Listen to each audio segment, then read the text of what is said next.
Shri Swami Samarth friends, हम आज बात करने वाले हैं 17 अक्टूबर को पड़ने वाली कार्तिक मास की कृष्ण पक्ष की एकादशी के बारे में।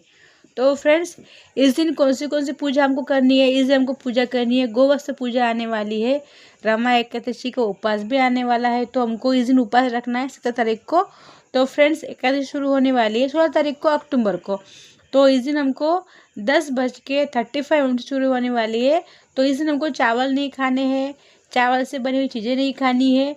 पूरे दिन हमको दूसरे का अन्न भी नहीं खाना है। 17 को उपवास रखना है, तो इस दिन हमको फ्रूट खाना है, दूध पीना है। ऐसे हम कर सकते हैं। दोनों पक्ष की एकादशी हमको करना आवश्यक होता है। बच्चे, बूढ़े, लेडीज, जेंट्स सबको ये उपवास कर सकते हैं। तो फ्रेंड्स, इसको करने से जो हमको पुण्य मिलता है, हमसे जाने अनजाने में जो गलती होती है, हम पाप करते हैं, उससे हमको मुक्ति मिलती है।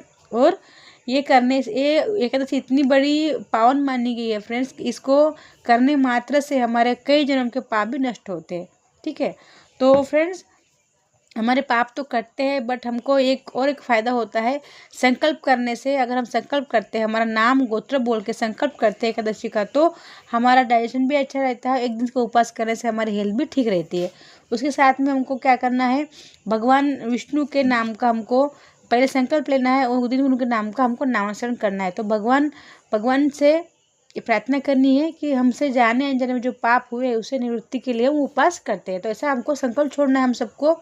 उसके साथ में बोलना है कि भगवान, हम जो उपवास करें उससे हमको पूर्णता प्रदान करें और हमको सहयोग करें कि उपवास हमसे हो जाए।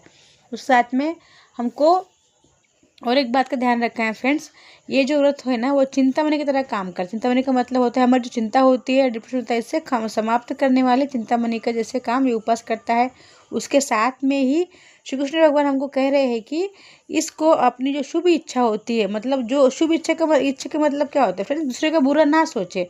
मतलब हमारे लिए जो आवश्यक है वो हमको बोलना चाहिए, लेकिन दूसरे का बुरा ऐसा नहीं बोलना चाहिए। इसको बोलते हैं शुभ इच्छा। तो हमारी जो शुभ इच्छा है वो अवश्य बोले। इस दिन गोवत्स की पूजा करनी है, मतलब गौ माता और उनके बछड़े की पूजा करनी चाहिए। बछड़ा बछड़ी जो भी हो, दोनों की पूजा कीजिए। और एक रंग का ही बछड़ा हो और एक रंग की उसकी माँ हो, ऐसे गाँव को उसके बच्चों को ढूंढिए, उसकी पूजा कीजिए। दोनों को जर्सी गाय नहीं चलेगी फ्रेंड, देसी गाय होनी चाहिए। इससे आपको बहुत लाभ मिलने वाला है। तुला संक्रांति 17 तारीख को पड़ने वाली है फ्रेंड्स। इस दिन आपको जब तब दान पुण्य करना है। इसके साथ में ही आपको 100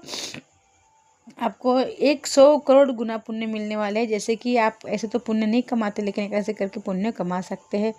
और इसको आपको अगर आप दूसरे का अन्न खाते हैं तो आपको 1 महीने का पुण्य समाप्त होता है।